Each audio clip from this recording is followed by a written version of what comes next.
welcome to Voyager, please. A hateful voyage through the Delta Quadrant. My name is Joseph. I'm Peter. And welcome back from the moving saga that you had to go through, Peter. I was with you in spirit, but not physically, because moving is for suckers. Yeah, and I had to move in like the worst thunderstorm I think I've seen in quite a while. It's like everything stacked against us. It was, and still continues to be a pain in the ass. I got boxes and boxes and boxes of shit to unpack. Dude, I got bad news. You'll be unboxing shit for like the next 5 years. At this rate, it'll probably be 10. I've even set like my real computer up because I know I'll just be sitting there playing Heroes of the Storm or Witcher 3 or something and not unpacking boxes. So I'm on like this little commando away team laptop right now. I appreciate your commitment to sparkle motion, though, and then you still fit us in. Let's take a second to let people know how we're going to handle Threshold, because we teased last week that we had something special planned. And just to let everybody know, obviously Threshold being really the special event that it is, the singular moment in Voyager history that it is, deserves a little extra tender loving care. So what Peter and I plan to do is we're going to actually get together, watch it together, and then record a podcast together in the same room, which we have not actually done in 30 episodes of this. So we figure what an opportunity for us to do something a little different and give it the TLC it truly deserves. Speaking of TLC, our iTunes score. We got a lot of people coming on, and word of mouth is working very well. We appreciate it. The nice thing about word of mouth is, of course, you know, you're bringing in people who you think are going to enjoy, and I think we've got a very strong listener base right now. But if you're sitting on 2 extra minutes of time during the day and you want to screw around on your company's dollar, if you guys could swing by iTunes and leave us a rating, it would be deeply appreciated. I think we've got 2 on there right now. And as much as I don't care about Apple, it seems like iTunes is a pretty big deal when it comes to the podcasting stuff. So attention there would be, again, deeply appreciated. We really appreciate everybody that's come along lately. From folks that started listening from the Trek BBS board that I located and pitched the podcast to them, to random Facebook groups and subreddits. And what's been your worst experience to date on this? Because when I'm in the middle of this move thing, you just hit me with an IM like, I went on a new Voyager subreddit or something. It was not a good time. And I'm just like, man, the ball's on you. I'd say the Trek BBS board was my toughest one to date, because those guys are all hardcore. And, I gave the initial pitch, and my first 2 responses were, we're not going to like it here because we're hardcore Voyager fans and we don't like people who don't like the show. And I won them over a little bit with my charm and explaining, the perspective, and actually got some people to listen and some people who really glommed onto it and have become fans. So I will leave no stone unturned, Peter. I will shill anywhere I can find to get people to listen. Joe is shameless. This I know for sure. It is shameless. I'll admit that. Did anybody call the title "quote unquote" problematic? No, actually, for the most part, people kind of like it. I think, as I always say in response to comments about the title, it's a litmus test. If you think the title's funny, the show is for you. If you don't, stop right now and don't listen. Yeah. It's perfect. It's perfect for that very reason. I look forward to bragging about it. Anytime I get a couple of drinks in me and I'm around other nerds, as I discovered in just about every convention setting I've been in since we started the podcast, I like to get drunk and brag about her. Dozens of listeners out there in Voyager land. I'm going to be going to Dragon Con here next week. I'm super pumped about that. That'll be my second Dragon Con I've gone to, and I've been working with one of our friends of the show, Nate, on our costumes for it. So I think one of the days I'm going to bust out the old trusty original series command shirt and rock that. It's always fun running into other Starfleet people around big drunky cons, but hey, have a good time, man. This will go up right as you enter the Atlanta area. So, if you're a fan of Voyager, please, and you happen to be at Dragon Con, look for this, blonde, middle-aged, sloppy drunk dude from Columbus. balding. That's Peter. Dude trying to suck in his dad bod, cram himself into some old original series shirt, and I'll be your Huckleberry. Speaking of Huckleberries, I don't know where I was going with that. Speaking of villains, what we watched this week, my friend? So again, we've skipped season 2, episode 15, which is Threshold, and we've proceeded to season 2, episode 16, Meld. What'd you think, Peter? Did you like it? I've got about half a page of notes, and that's either usually a really good... No, it's usually... Yeah, it's always really good. The bad episodes, I go pages and pages. The best episodes, I can go pages and pages. This one, I got about half a page. This was a solid watch. I thought that you would like this one. This one I had a strong memory of. It was fun rewatching it, but it's a really cool idea that they had with this. There's some lore to this episode that I think is worth discussing in advance, because there's a lot that went out. Okay, I'm going to really show you my nerd cred. I used to subscribe to the Star Trek fan magazine. Of course, that's what got me into it. And this was back, it's in my defense, before the internet was really a robust information source about really anything. And so that's how you got like the inside scoop about anything. And there was a whole bit about this episode, and the division among the producers not really wanting to do it. Some people thought it was too far, it was too dark, went to too bad a place, and others were very in favor of it. And one of the producers really pushed for it. Now, I don't remember who did what, and I imagine if we looked at Memory Alpha, this information's in more detail there. But you know, this was not a well-loved idea when it was conceived, but it was definitely one of the more like gripping performance-based episodes. I really enjoyed rewatching it. I've got no real complaints about it. It went by quick, and I'm going to say this episode and the last one we watched, which was Alliances? Correct. They fit a lot of episode into that 45 minutes. And it's funny because the bad Voyager episodes, you're just watching the clock like, man, when is this fucking thing over? And the good episodes, it's like they can fit an entire encyclopedia recital into one of these episodes, and it goes by in like 2 minutes. It held up well, and it even held up well in context of what TV is today, which is, I think, a greater compliment. Yes. Like, this is the sort of thing that could pass muster in 2018. I don't think it's the best we've seen. It, in terms of the writing and performances, 85 to 90% there for present day. And that's good.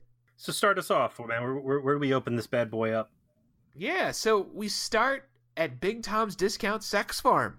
We start with Tom and Harry shooting pool. In fact, for this episode, Tom and Harry are only seen in context of the sex farm. Tom is trying to pool hustle Harry, and Harry immediately falls for the pool hustle, because of course he does. And one of Tom's sex puppets is trying to convince Harry not to fall for it, but he does anyway. But really, Tom is using this as a sort of Trojan horse to a bigger idea. And that's running an illegal lottery. I'm going to go back to the concept of these holodeck characters as something other than like background NPC, because Paris is literally draped off of, I don't know which character it is, but she's kind of like poking holes in Tom's story and exposing the pool hustle for what it is, and basically playing like babysitter to Kim through this whole thing. Like, you know, you're getting suckered, you're getting conned. But Paris is draped off of her. His tongue is in her mouth. He's kissing her left and right. I don't know how I'd feel about my coworkers just up on these JO fantasy bots like that. Like PDA, you know, public displays of affection are bad enough, but it's like this takes it to a whole new level. And there's a ton of crew in this holodeck too. There's like 12 other crewmen in there chilling out. Tom is a bit of an exhibitionist. He does not care who knows he is fucking these sex toy holograms. Yeah. Like, see, he does now. Is this because Tom's just a perv, or is this because the 24th century has just got such a liberalized view of both holodecks and sex that no one gives a shit? Could be a bit of both. Holodeck is new technology, but I think, especially when you look at the early episodes of Next Gen, particular the one where Wesley goes in the do not walk part of the grass. Like that was like a whole weird like sexy boys of Brazil Aryan farm planet, remember? Oh yes. Like they are super loosey goosey with their sex views. So let's go ahead and chalk it up to that, I guess, if we're going to go with longevity on this. All of this, by the way, is what arguably the B plot. Yeah, it is what passes for the B plot in this episode, and it's not. There does not appear to be much to it now. I don't want to. Okay, so this isn't just bottle bullshit, because as it stands in this episode, all of this is the worst part of the episode that feels completely irrelevant to what is otherwise a very gripping story. And there's like zero connection between these two storylines, which I thought was very odd. Do you think that this was initially not part of this episode and they specifically added it because it was going to be a growing point for something later? That could very well have been the case, to be honest. You'll see in time where this is going.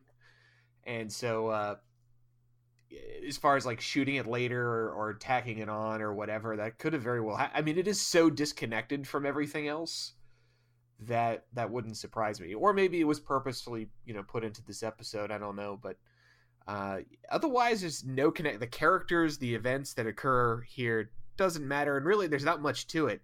Let's summarize the whole thing basically with this. Tom runs an illegal lottery. He's skimming off the top and obviously profiting from it and not giving a shit and being a rogue. Eventually, Chakotay busts him and dresses him down, and he acts shitty back, like he doesn't give a fuck. Here's where I thought the connection was going to be, because it starts off with this pool hustle, and then he's like, hey, we're going to do this lottery, and the lottery will be guessing some sort of radiation level outside at a given moment tomorrow, and whoever gets picks the right number wins all the stuff in the pot. And what was funny was he programs the computer to have like this real cheesy like, there's no winner today, but come back tomorrow. If you don't play, you can't, or if you don't pay, you can't play. So something cheesy like that. And hearing the ship's Elcar voice go into that was pretty funny. What I thought, though, was that he was going to rig this game so he won. And I thought that he was going to go and fuck with the sensor somewhere so he could produce false readings.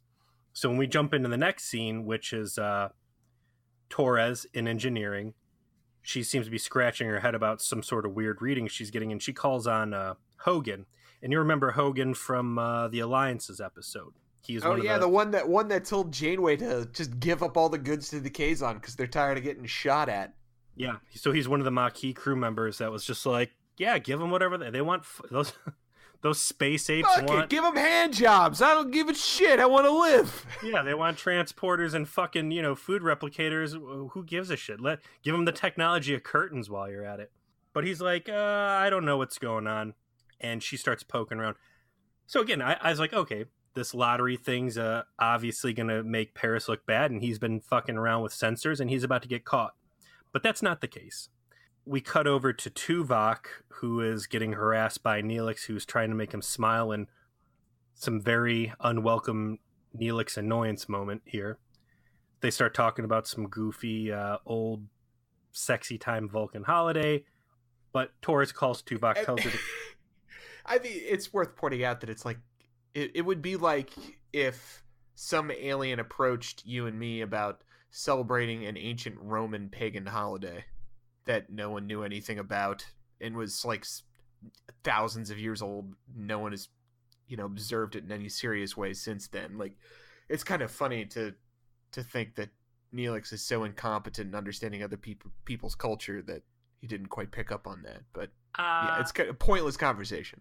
I don't know, man. If it was between celebrating Sweetest Day or some sort of like badass Roman vomitorium centric pagan sex ritual, I'd be willing to hear Neelix out, I think. That's not to say that idea doesn't have its own appeal, to sex-starved 24th century, Starfleet officers in the Delta Quadrant, but not a culturally accurate statement on his part. And actually, come to think of it, like, Neelix is very much pushing the greased up sexy time angle, like, specifically. Yeah. He's got needs that are not apparently being addressed. Well, she's 2. All right, get off his case. He doesn't want to have a conversation from someone from Dateline. Anyways, so Tuvok gets called down to engineering. This was the first head scratcher for me. He's like, Taurus, what did you want? And she just kind of like points like, go look for yourself in the old access panel over there. Tuvok pops his head in the hole in the wall, and you see what looked to me like a severed arm just laying there. In fact, it's not a severed arm. It's a full arm that ends up being attached to a body, and there's just a dead dude shoved in the fucking wall. There is indeed. You don't really ever see the body. It's just in a bag by the time they cut to sick bay. The doctor quickly lets Tuvok know it's a murder. This guy was murdered. Here's CSI Starfleet. Here's how we know he got murdered. So go investigate. If you're Torres and you just find a dead Starfleet guy jammed in a wall locker, is Tuvok really the first guy you're gonna call? Like, this is crazy. This is the first legit death I think we've had that hasn't been due to some sort of alien attack or for all you know at that point, maybe that was an alien attack. I mean, this is a big deal. You got crew dead with, not a red alert condition going on here. Yeah, I mean, this should definitely alert her, but when she called Tuvok down, they didn't know it was a murder. It was just like there was a dead body in here. And indeed, Tuvok's assumption, before the doctor disabuses him of it, is that this was an accident. So if that's Tuvok's assumption, it's probably everyone's assumption. He hit his head, fell down into the conduit, and burned to death, and that's why he's dead. It was an accident. OSHA regulation, blah blah blah, joke. Insert here. So I get it, I don't even think even B'Elanna would expect to, oh yeah, I better not call the popo because I got a body in my workplace and there's gonna be this whole situation because it's gonna be a murder. She might have thought, oh no, terrible workplace accident, fuck. It's about this time my heart starts sinking and I start getting flashbacks from the shithead episode where I'm like, oh god, now we're gonna have to deal with Detective Tuvok solving a murder in the most boring and terrible way possible. What if we make a noir story except the detective has no fucking charisma? A question nobody should ever ask. Fortunately, they don't do that. Let me juxtapose this real quick for you, because it dawned on me while I was watching this thing. Like, this portion that we're going to be coming up on is essentially a whodunit. And jumping back to the last time we had to deal with Detective Tuvok, the main focus of the episode was on Paris being forced to relive the video footage of him killing this other man over and over and over again. And I was like, oh, video footage, when only 3 episodes ago in Prototype, as you pointed out, much to my chagrin, that there's fucking security cameras just chilling out all over engineering right there on the robot man. Yeah, there are right there. So let's skim past the whole thing where I, have been ranting online about, and who was it that brought up, his counterpoints to the, was that Jack? Yeah, I think it was. One of our listeners, Jack, he threw some good personal boundaries and sense of privacy arguments up on the support group about why embedded communicators and life sensors and all that other stuff might not fly in the 24th century. But again, a good case of, hey, someone died on the ship. You know damn well that the ship's life sensors should be able to detect this stuff. Why didn't klaxons go off and security or site to site, whatever, beam the fucking guy right into med bay and let the doctor necromancer life tap him back into play. I will say, just to feed back into what Jack wrote, you made some good points about how the practicality of subdermal communicators outweighs their privacy concerns, and I was thinking about that, and I've been rewatching more TNG just because after the Picard news came out, I've been super hype, of course, and there was sure as shit like an episode I watched where they got the Mintakan, proto Vulcan Bronze Age dudes, where Ray Wise plays one of them, and what are they using? Subdermal communicators, because the mission called for it. Like, absolutely. It's just lazy writing. It's really why that's the case. That's really the reason. Yeah, I get it. The technology makes good stories impossible because with enough technology you can prevent anything. But whatever. So Torres and Tuvok and Janeway and Chakotay are sitting around talking about, now that they have confirmation that this dude got cracked in the back of the head with a pipe and that it was not in fact the circuit electricity that killed him, Right. who could be responsible? And they look at the duty roster. They name Lon Suitor. And Torres and Chakotay both look like someone just popped a thumb up their ass. They're like, ooh. Yeah, and they fess quickly to why and say, yeah, so Suitor never did anything actually wrong, but whenever we were murdering Cardassians, he was really into it. I mean, like, he was like, we would kill Cardassians because we're terrorists, and we didn't feel good about it. He really just enjoyed his work. And that kind of made us a little uncomfortable. Made us a little weird. Chakotay even says that, there was one time he had to pull him off because he was going too far. And this guy turned to look at him, and Chakotay was sure that he was going to get killed next.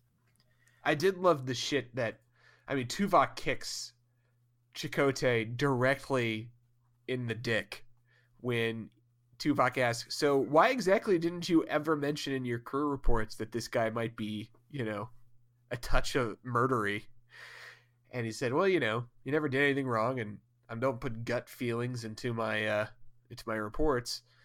And then Tuvok's like, well, considering you had a boat full of known criminals and violent terrorists, actually, you really fucking should have done that. That's information we should have fucking had, Commander. The words he uses, I believe, were outlaws, mercenaries, and sociopaths.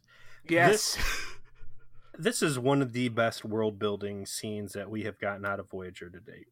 It puts a lot of depth into the Maquis as an organization, into violence in the 24th century. Remember now that Tuvok had been infiltrating the Maquis vessel, so he didn't really see what they were talking about, but it's because he had never been around combat before. A lot of rich questions come out of this scene. How many people exactly have Chakotay and B'Elanna murdered each?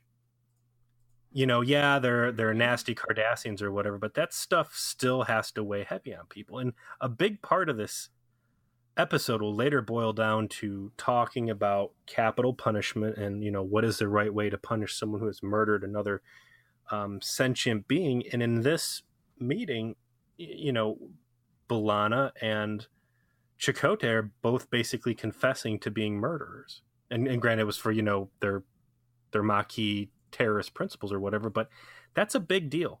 Keep in mind, Star Trek, like, usually everybody on the bridge crew is like lawful good, and now we're talking about self-acknowledged murderers. And again, what is in the ranks of the Maquis?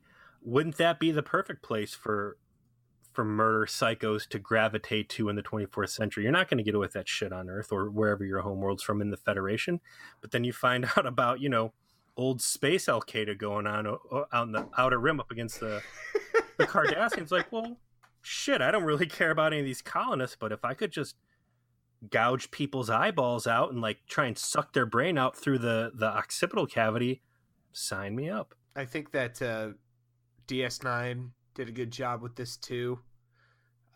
Major Kira, who's the second in command, and obviously a major character, her whole backstory is that she's a terrorist, also killing Cardassians, and there's actually quite a few times where her terrorist murdering history comes into direct question from other characters as well. Hell, there's an episode where Dax straight up asks her how many people she's killed. So this is an untread ground, perhaps entirely for Star Trek, but it still is uncomfortable as fuck for all of these Starfleet do-gooders to have these guys in the ship.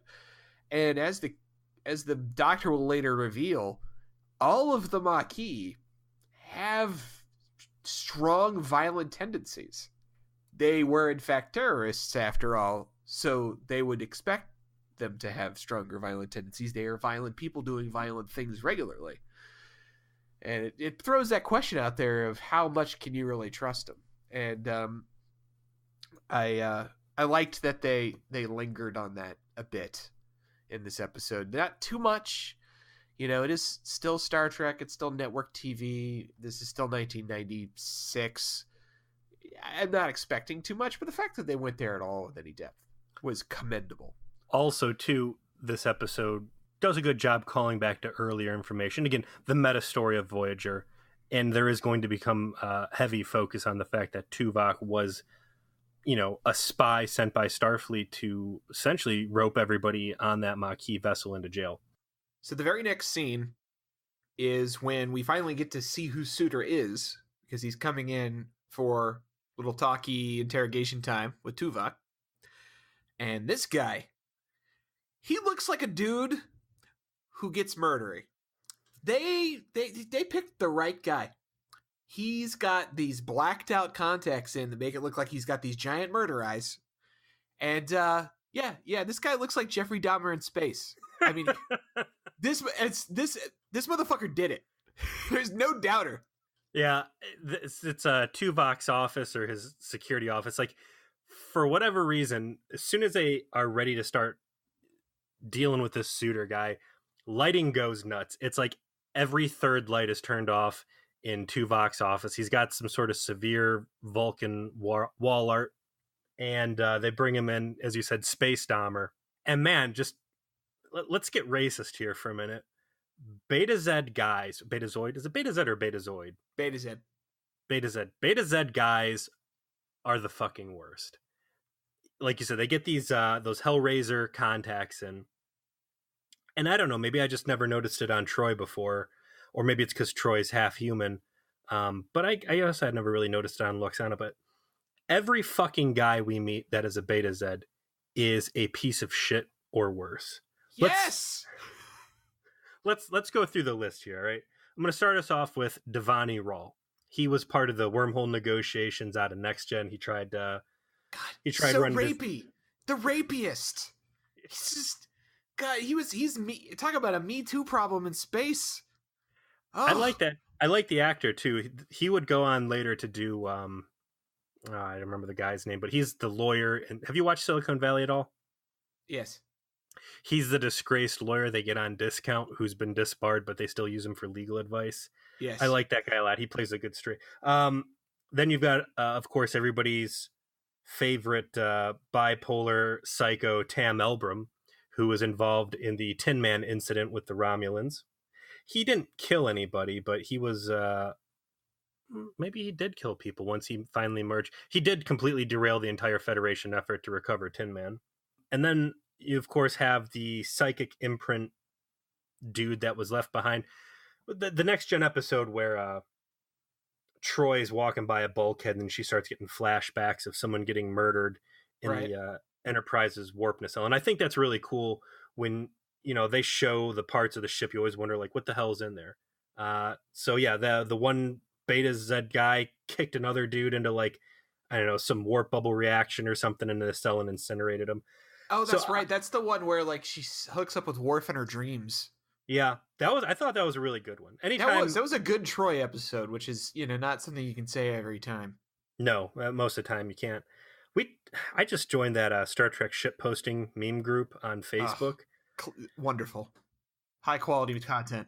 Someone put a post or a poll up on there, you know, who's worse, Troy or Kes? And I was like, man, that's fucking brutal. And then I stopped and I thought about it, and I'm like, you know, based on everything I've seen so far, like, Kes ain't that bad, and Troy's had some real low points. And I went in there and everybody's just shitting on Kes hard, and I was like, man, do I suck? have I strayed from the path? Here's the thing. I don't think Kes is terrible. I also think Troy's a better character. Over the 7 seasons, she has some really great moments and really great episodes. I think it's just that Voyager sucks. Kes looks better than she probably is because she is so much better than the things around her. It's that relativity thing. Like, freaking Miranda Sirtis has to compete with Patrick Stewart. I mean, that's not fair. That's not fair at all. I like I said before, I've been going back and watching some TNG episodes, it is crazy how much better that show is.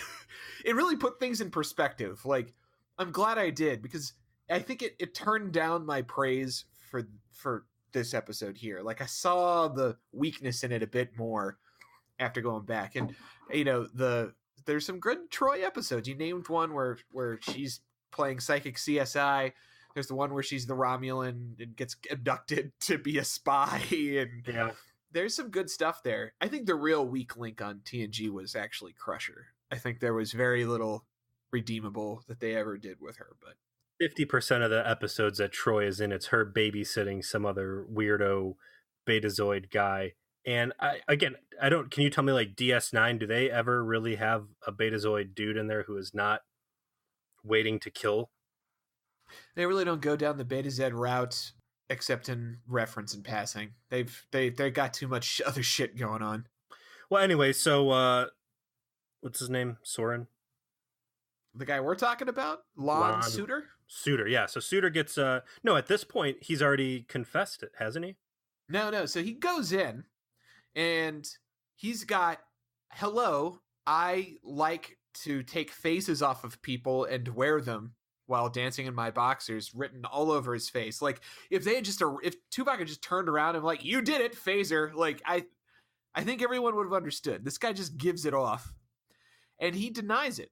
But he denies it in that way that people deny things when they did it on television. Do you watch Law and Order? No. On Law and Order, when the guy who did it gets accused of doing it, he doesn't say, I didn't do it. He says, well, are you accusing me of doing it? Because you don't have any evidence I did it. Yeah, he does do that, doesn't he? He does. He does the, I didn't do it by virtue of the fact that it cannot be proven that I did it defense, which is not a defense, which is basically an admission. Tuvok does his usual, like, charmless detective thing and eventually lets him walk, but basically, says to himself, yeah, okay, this guy probably did it. They don't linger long, though, because the next scene, the doctor slides him a pad with DNA evidence from inside the dead guy's wound. That Suitor did it. So he goes off with another security officer and they confront Suitor directly. He hands over the pad and just basically standing there, and Suitor puts his head up on his mouth and paces back and forth. Now they're in Suitor's quarters, by the way. Tuvok's interrogation room was looking a little hot topic-y. Like, Suitor's room is like full on haunted house. This guy's got a closet light on like 2 rooms over, and it's just dark shadows everywhere. He paces around and he's just like, well, I guess there's no point in, denying it. Yeah, it was me. I did it. He actually manages to disturb Tuvok, which is where the episode takes a turn towards greater quality. And then he basically just explains, I did it because I felt like it. I did it because I wanted to. There's no reason, there's no motive, there's no rational, logical explanation. He just didn't like the way that he looked at him. That was the deepest point. We're grazing over a couple things here. There is a little bit of aggression towards Tuvok earlier on in the first interrogation scene, and getting back to some of the callbacks they do in this episode, like, it comes up again here where he's like, what was your motivation for going after this guy? He's like, I didn't really have any. Like, the deepest understanding we could have here is that I didn't like the way he looked at me. I thought about killing you before, and Tuvok's like, well, you've got motivation because I'm your accuser here, and because I was spying on you before, on the unnamed space hoopty that Chakotay was rolling around right with.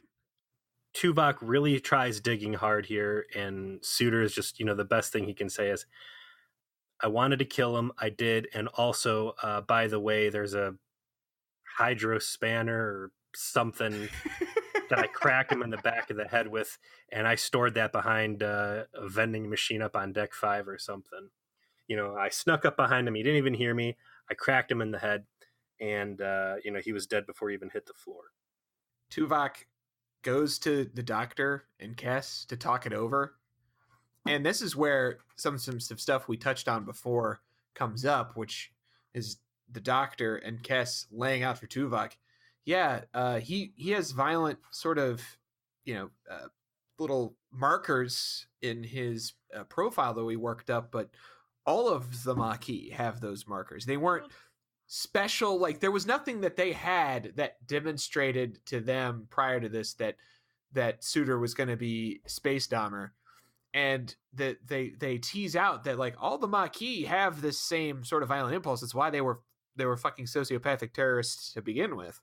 Basically, they intonate that 24th century Federation technology, they can forecast mental illness off of medical scans, and that he didn't come back. I think it was like something much more, I don't know, basic or lower weighted information that they had, but nothing. There was no striking signs of mental illness, and that, you know, just some people are shitty murderers, and that's it. They're real nonchalant about it.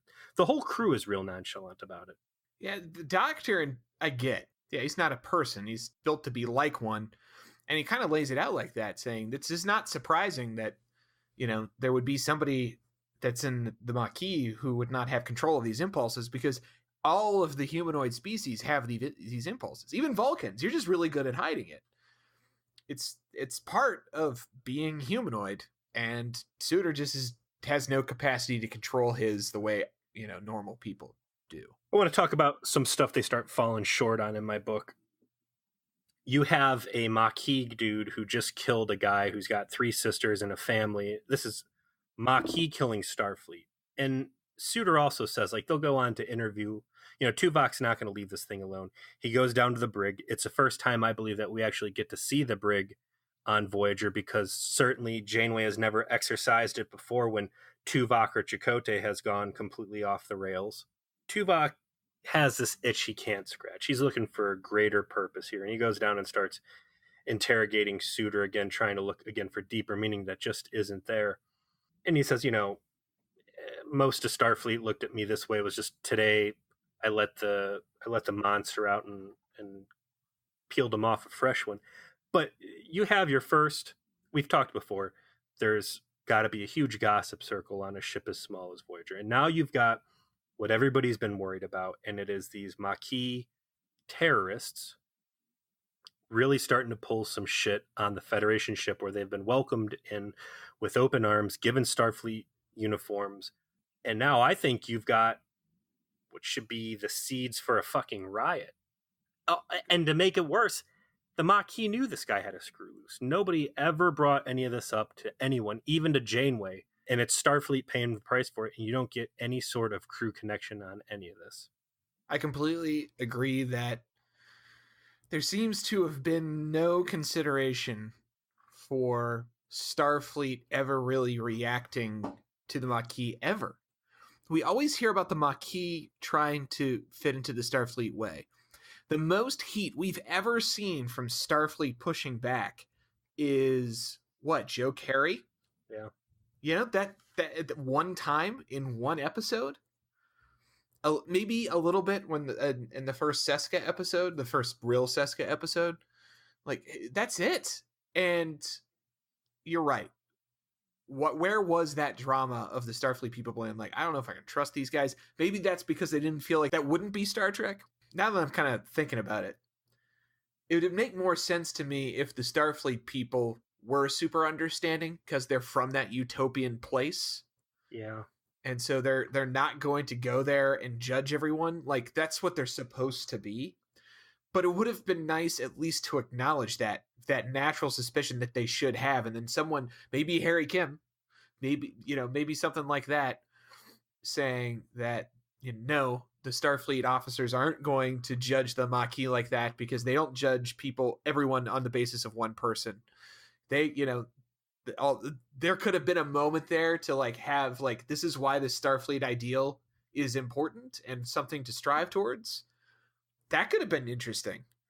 Tuvok's so driven to understand why it is that Suitor did this that he decides that the only way he's ever going to know is to do a mind meld. And he straight up just marches down there and goes, "We're doing this." It's mid-stride. He finishes he goes down to the brig to pick Suitor's mind, leaves, turns around on his heel, and then just beelines it right back in there. here's another opportunity I think they really missed in the episode, because it was so baffling to me. Like, you're about to go do something very drastic. You've got the smoking gun, you've got the guy's admission. It's a case closed, black and white situation. He will not leave it alone. What a perfect time for Tuvok to be, because he's kind of like, I want a deeper understanding, but hey, none of this fucking makes any sense. This is so bonkers for what we've got going on right now. At no point does any of the normal jump to conclusion Star Trek stuff come out. Is there an alien influencer making the crew start killing itself? Am I going crazy? Is he going crazy with space madness? Is this a hallucination? Like, all the stuff we always talk about, none of it gets mentioned.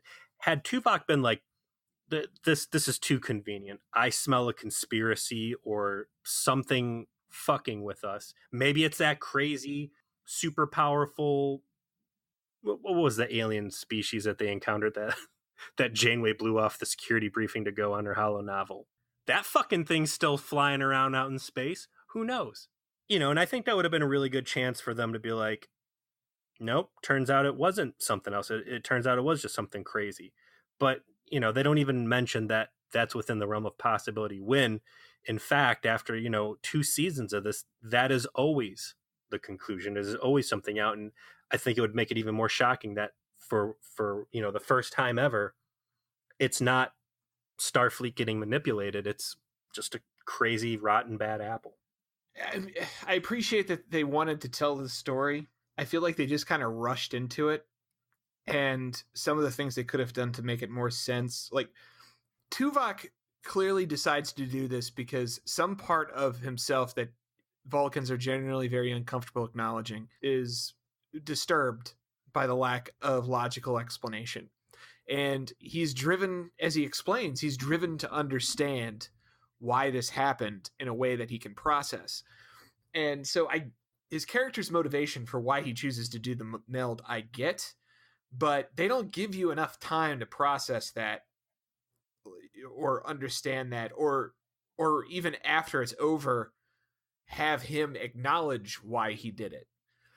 It's just because they want to give Tim Russ some runway to be crazy, and they do, and it's fucking awesome. They get there.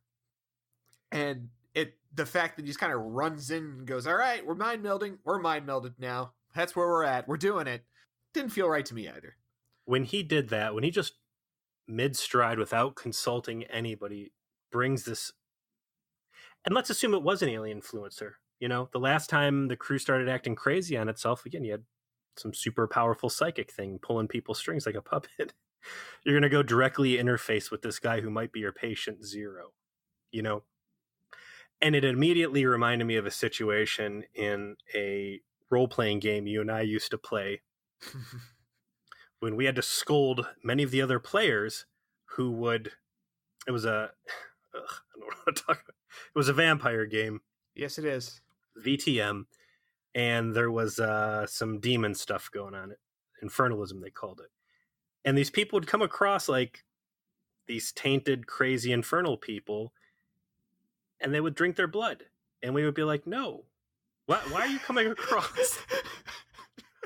Why are you coming across this terrible thing? Internet, we made flowcharts to explain to people not to do this. When you put things in your mouth and when you do not put things in your mouth, and when something is pure fucking evil incarnate, you do not put it in your mouth, Tuvok. You don't put the evil Hellraiser guy in your brain. It's not shocking that it goes poorly, and it strains credulity that he didn't understand not to do that, like that there was this risk. And if we had a moment where he decides that the risk is worth it, like that he's an acknowledgement that he's going to take the risk because he just wants to know that bad, and we get a little character from him or something, it would have helped explain it. But there's no explanation. There's just a look. He turns around and he's like, mind meld, like brain rapage. I mean, it happens, and we're there. And it's Saunders, of course, like totally down with it. He's like, Oh, you want more? Oh, okay. You want to interact with me further? Sure, I'd love to share my madness with you. Even the guy who's in the brig working the security console is just kind of like, what? Like, and again, Hey, it was Smolder guy. It was Smolder guy. Tuvok's prone to be inhabited by alien entities from energy clouds and whatnot. Like, Tuvok, this has happened like 3 times before. He just acts completely out of character, stupid. Like, at what point do you start calling people out and be like, he should have just zapped Tuvok there, put down the security field. Like, nope, Zot. You are acting out of character. You're going to the fucking doctor for a DNA check because I believe you are crazy town. But someone get Howdy Doody. He's the new security chief. Tuvok is done. Tuvok's demoted. Too many fuck ups, too many hacks. Howdy Doody, he's looking good. He's got great pecs. Mm-hmm. We're gonna put him in charge. So he goes through, and it seems like it shakes him a little bit. He finally gets a taste, and now Sonder kind of opens the book up a little bit. He's like, "Yeah, see, there's just this itch I can't scratch." No, Tuvok sells him on a little bit. I'm sorry. Tuvok's like, "Look, we're gonna do this thing. You're gonna get some cool byproduct because you're gonna get some of my my great self control, and maybe in time you might do you some good. But I want to see what's in there." Lon actually perks up a little bit. It's like, "Oh, this might scratch that itch I've been having and help me get some insight." That's like, he doesn't fight it, and I don't think he's maliciously welcoming Tuvok in.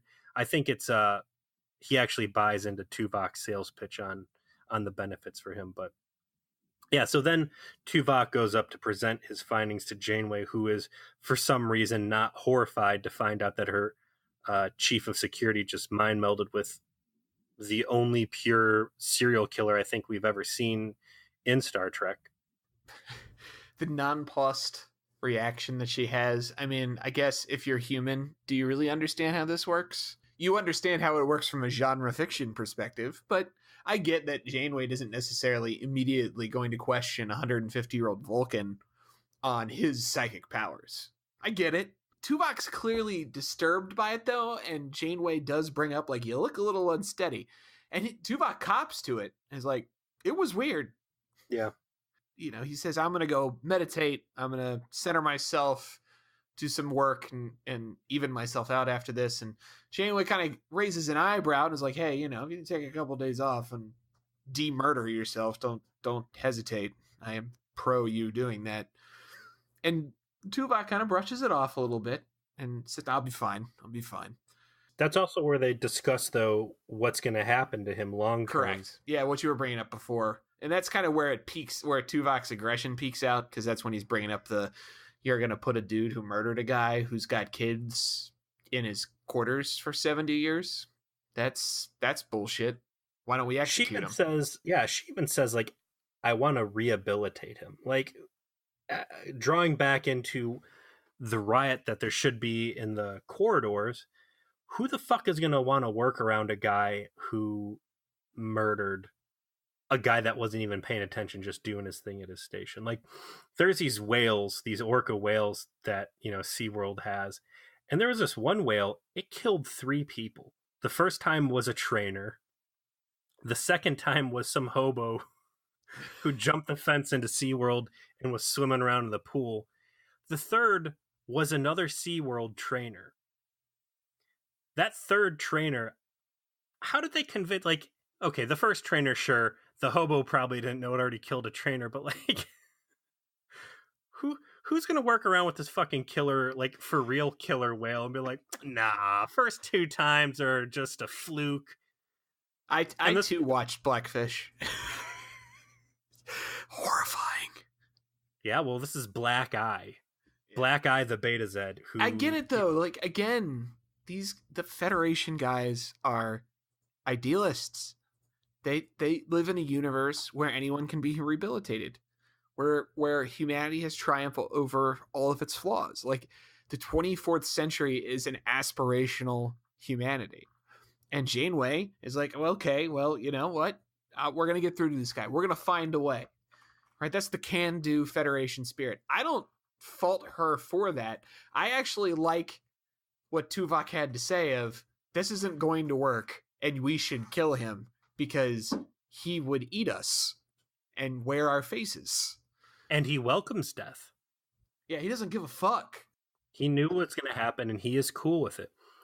And then Janeway gets real righteous. She's like, I can't condone murder and this and that, and murder is disgusting. And it's funny because then, we roll back over to the earlier officer meeting where we establish that Chakotay and B'Elanna and the rest of the Maquis crew all have confirmed murder kills, and she's just fine and dandy working shoulder to shoulder with these guys who have very quickly, I don't know, quickly, but have absolutely embraced murder as a means. So this isn't a bad episode. I guess I want to say that. Like, it's just that it could have been something great. I think you said it's a solid watch, and I would agree. And the part that is a solid watch is about to happen. But this concept could have been so much better than it was. And I don't think it's 90s TV is a good excuse, because TNG was doing stuff at this level and superior effectively even years prior. A whole courtroom episodes about the nature of machine sentience. Star Trek is good at this when it's good at this, and this is the kind of thing it can do well, and it just, pure to Voyager form, just not quite right. Just didn't, sloppy execution. Your reflection here, I think, brings up another ongoing issue with Voyager. We talk about, failed potential and failure to achieve. I think part of the vehicle of that frequent failure is that Voyager will say, hey, I want an episode where Tuvok gets unhinged and shows emotion, or I want an episode where we're going to have Harry Kim have a Mary Sue adventure, or here's this thing we want to get to and we're going to rush to it. And the destination you want to go, sometimes it's a good destination, like here when we do get some Tuvok emotion. Sometimes it's shitty, like the Harry Kim bullshit adventure. But a lot of times that quick journey in there, the ripples, I think, are where the real story could be. Like, we're talking about here, how does Starfleet react to one of their own being murdered? How does, Janeway reconcile the fact she's working, she's really had to bring up the morality of murder and this other stuff. It creates all these interesting questions and just completely ignores all of it, because it was like a little kid that just wanted the lollipop. They didn't pay attention to any of the other stuff on the shelves as they beelined it through the candy store to get there. And they went by all the good stuff, and kind of leaves you wondering what if. So do you think it's because it's a network television show and not made for syndication? You keep going back to that. I think it's just, I think that they wanted something lighthearted. Again, I can't speak from a position of authority on Deep Space Nine, but it sounds like a lot of the depth, Ron Moore was doing over in Deep Space Nine, and maybe there was just a disconnect with some of the Trek fans that thought it was too mature, or they wanted something more idyllic. Yeah, I got Space adventure, bubblegum and more, I want to say shallow, but less, I don't know. I get it. But let's move forward. So he leaves, and he goes down to the mess hall, and Neelix has been bothering him, trying to get a smile out of him for whatever fucking reason, talking about what goofy holiday he's going to embrace from the Vulcan, days gone by. And he starts fucking with Tuvok and like putting a finger on Tuvok's mouth, like arching it into a smile, like touching his face, like way over the line of what is acceptable in personal space and all that. And Tuvok fucking snaps and puts this dude in the kung fu grip.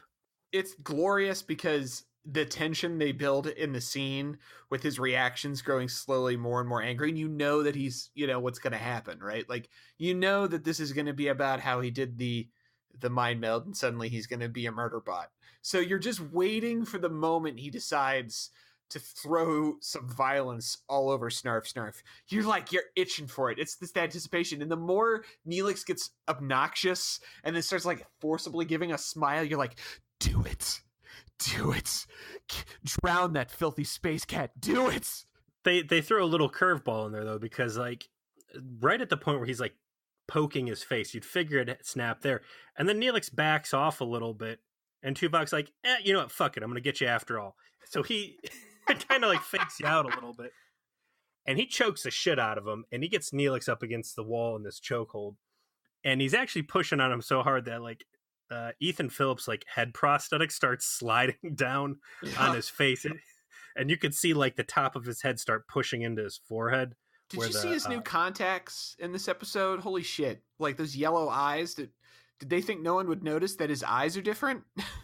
Holy I fuck. didn't notice his eyes were different. What? Oh my god. Never mind. Fuck.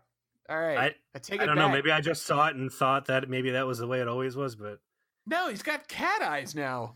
It was crazy. He's so... The character's so ugly that the less I'm looking at him in his discount African cane garb, the happier I am, but... So he chokes him, and you're like, all right, at what point is he going to stop? And he doesn't, and he just fucking kills Neelix. You don't know if he's knocked out. You don't know if he's dead. I'm sitting there, I'm thinking, like... vacant, I'm dead look. He's dead. And I'm like, how is he going to repair this friendship? Because even if he's just, like, knocked out, it's going to be like, hey, sorry, I was under the influence of... oh, no, I wasn't under the influence of anything. It was my own actions completely that brought us this. But so he kills...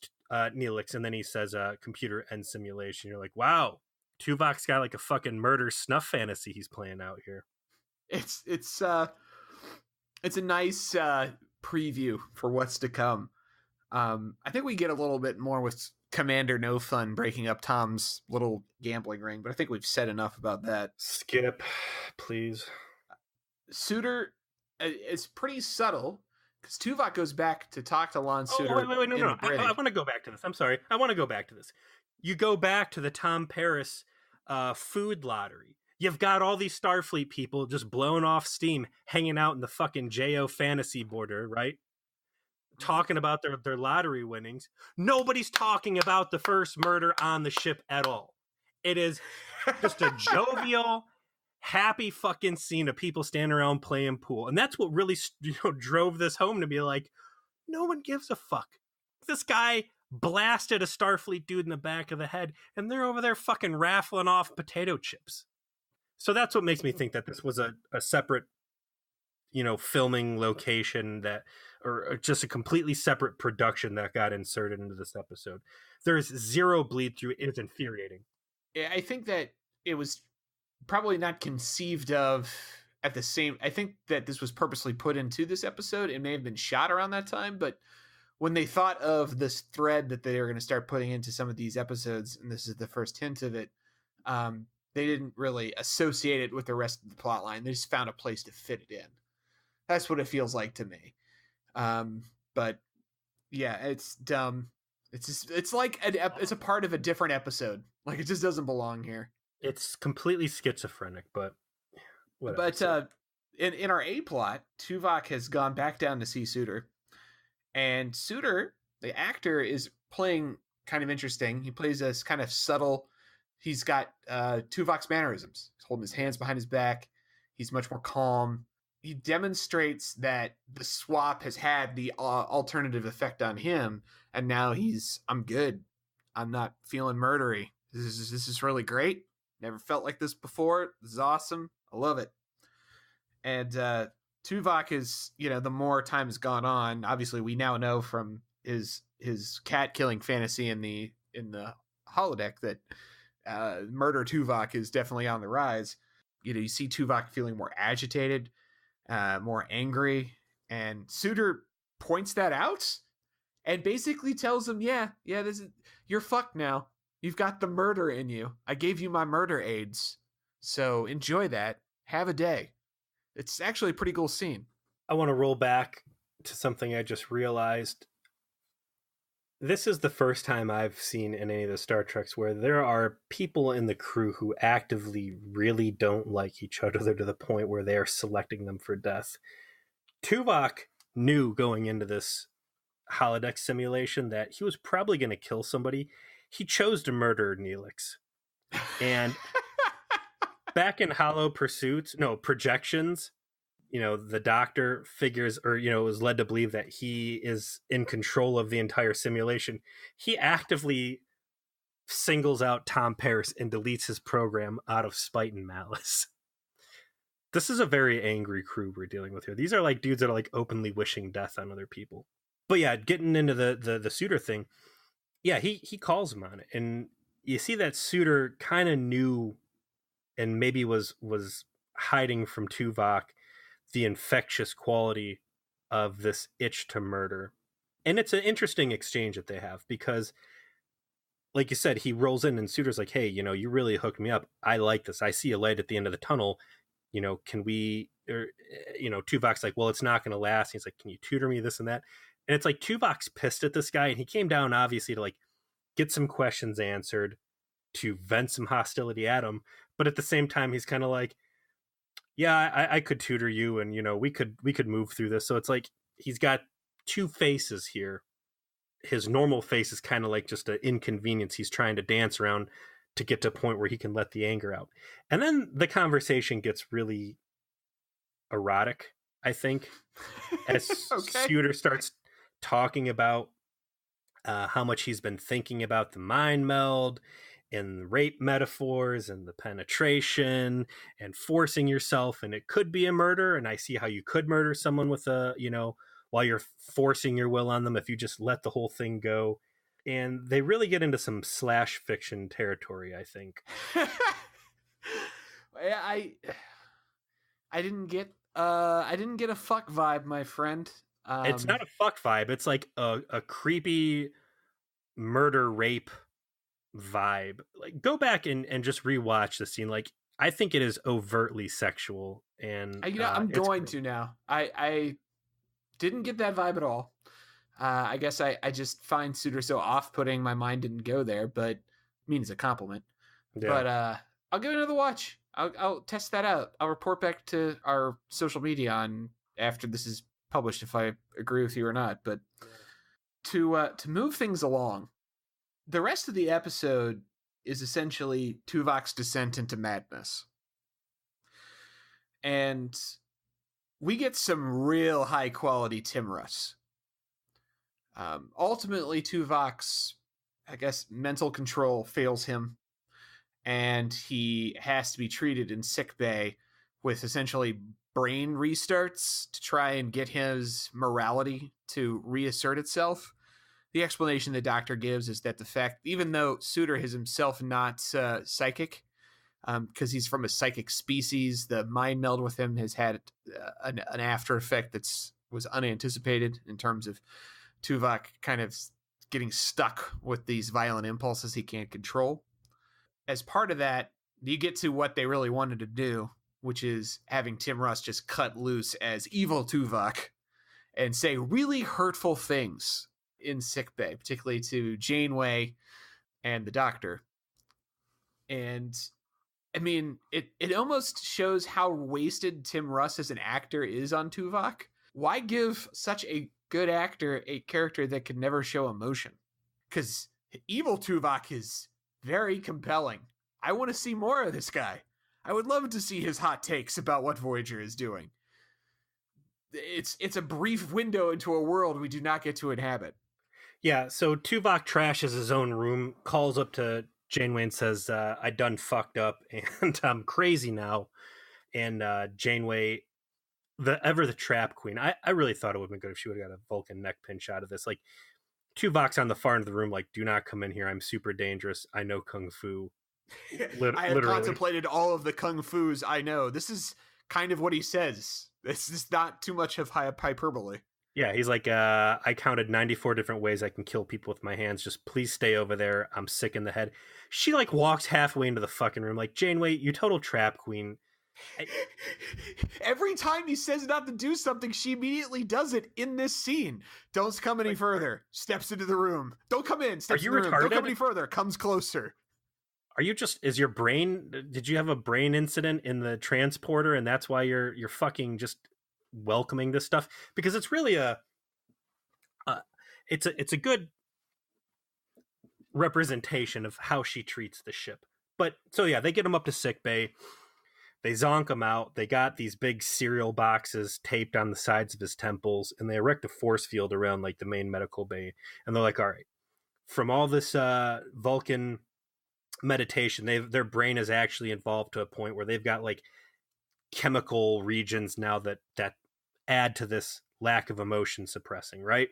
Correct. And like you just said, Suitor, again, being a terrible Beta Z, his psychic powers don't work at all. Not only can't he use empathy psychics on other people, he can't even feel his own emotions. So he has just completely thrown Tuvok's pH off balance, and they're going to reboot his brain. And that means completely shutting off this malfunctioning area. So he is going to just be pure. And for whatever reason, they decide to bring him back awake for this so he could just suffer and embarrass himself. But they bring him up, and you're calling him evil Tuvok. And I suppose by Star Trek standards, he is an evil Tuvok. But, like we saw earlier in his last encounter with Suitor, it's like he's not just pure maleficence. He's not pure murder, right? He has core values that are in place. He has beliefs that are in place. And what you're getting is an unfiltered Tuvok. He wants to kill Suitor in the name of justice, in the name of Hammurabi, right? Mm-hmm. Is that just him coming up with a reason to explain the murder impulse, or is that the way that Tuvok really feels, and now he's not filtering out the way he says? And like you said, he drops some hot takes, and he throws some pretty good insults, well-deserved insults, at Janeway, and he eventually tries grabbing her through the force field. And I want to give big credit to Tim Russ here, because it's rare that you see a black character on a TV show get unhinged and go, both barrels and do it without coming off as ghetto. And I kept expecting to kind of have like this kind of like ghetto hood vibe to it, and it doesn't. He plays the whole thing clinically, but there's a lot of emotion, and it was just a really good, and you could still feel the Vulcan vibes in it. Yeah, I was gonna say the similar thing. Like, he felt like a Vulcan who was embracing anger and violence, and it's what made it really cool. There's a curiosity. There's still a logic to it. There's a lot of layers to the performance. It's very, very strong acting, and seeing him spread his wings at this moment makes his portrayal of Tuvok. So seeing him abandon, it's really the big change for me was the abandonment of all of his mannerisms, right? He went from very stiff with minimal movements to hand gestures, pacing, looking around the environment, and seeing all that, seeing that he could do that, and seeing how he has chosen to play Tuvok, I think adds a lot of depth to the portrayal of that character, and not just a flat, boring Vulcan, but a very concise and conscious effort to present Tuvok in the light he does throughout the series. I wish that there was more opportunity as the show went on for us to see more of Tim Russ doing more range. I think that the limitations of the character he is given as a disservice. I think that this is like the weakness of having Vulcan main characters when they're not played by someone as legendary as Leonard Nimoy. But that being what it is, it's great. And ultimately, just to wrap up our discussion of the actual episode, the end of it comes to Tuvok essentially offering to kill Suitor himself, which of course no one is interested in having him do.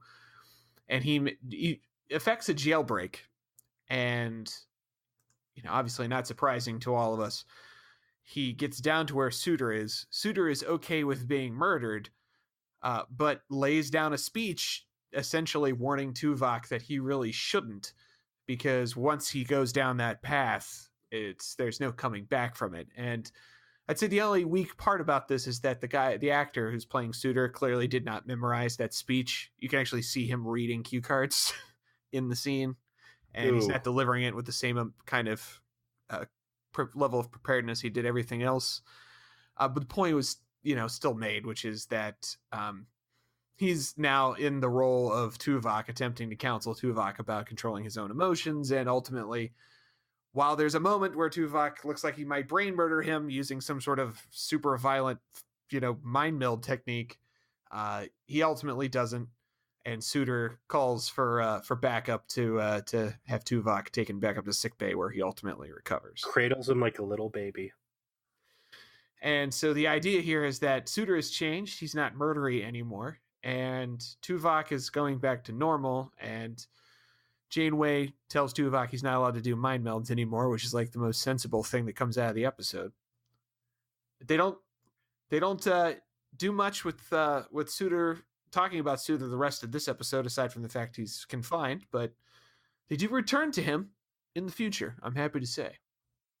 I'm looking forward to that. And if I were to fix this episode and use it as a real growth point instead of kind of like, and I'm glad to hear it's not a real bottle episode, but I think the interesting thing to do here, and maybe part of the reason why Spock was a better TV choice for the Vulcans, because he was half human. You know, he did still have that capacity to break. And I think this would have been a real good opportunity for the writers to build in a Achilles tendon for Tuvok, where this did permanently fracture him, and he did have to start working really hard to keep real talk Tuvok in check, and that you could have some moment of weakness episodes. I like real talk Tuvok. That's good. It's funny you say that.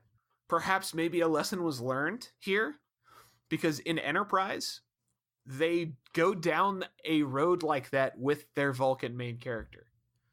Like, T'Pol has a transformational moment during the show, and that affects her character from that point forward in a way where she has a problem. She has a psychic issue, something that changes everything about her character and how she interacts with everybody.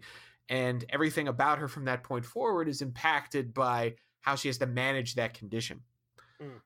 So that is really funny, because I think maybe they agreed with you that this was a lost opportunity, and that because Tuvok's so unchanging, it makes him not compelling. And like you said, Spock, half human, instant drama, something there for Leonard Nimoy to play, and he does it well. With T'Pol later on, something happens. It deeply impacts what we've known about her to that point and everything going forward, and gives the actor more space to do interesting things with the character. Tuvok's just got that hypocrisy that, you know, he respects the captain so much and blah, blah, blah, yet, you know, he's beaming down to the surface of the Skevians to wheel and deal stolen technology. And then telling her that she's fucking terrible at his job. It's like that she's like disgusts them. Like all that real talk was cutting to the core.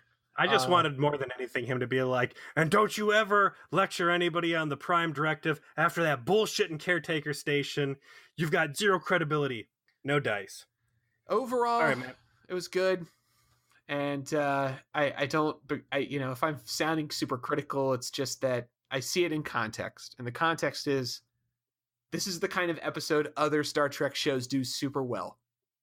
Whether it's TNG, doing episodes about drumhead court-martials and paranoia, whether it's DS9 doing episodes about prosecuting war criminals and losing yourself in the process of getting vengeance, or even if it's Enterprise, of what you're willing to do to survive or maintain, the safety and security of your species.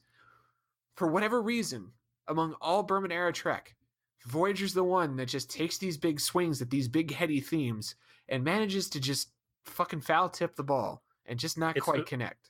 It's the writers, because I think what I'm learning here is the actors have the juice to pull this stuff off when they have the opportunity, and the writing room is just not giving them the opportunity to go the right directions and really drive the point home. I liked the episode. I'm very happy to hear that this character is going to come back. I think they really developed something interesting to play with down the road, and I look forward to seeing how they bust out Chucky again. All right, man. What's next? What are we gonna review? We're gonna jump into season 2, episode 17. I see Torres. I see Paris looking at her. Maybe they're dipping their head into this security closet where they just found the dead guy. Dreadnought. Voyager comes across a ship that has been destroyed, and upon investigation discovers that B'Elanna Torres is responsible. I remember this one. This is kind of stupid. So I think the Hateful Journey will be fully back on track next week. If I was going to make this a good episode, I would say that somehow they were able to reverse engineer her her new hearts for the crappy robot men of Prototype, and that they're rampaging through the galaxy, and now she's responsible. But of course, we know they don't touch any of that stuff again, so this will be fresh bullshit. Yes, rule of acquisition, Peter. Go ahead. Like Tuvok going into the produce and just grabbing the first rotten apple he can find and putting it in his fucking mouth. Sorry.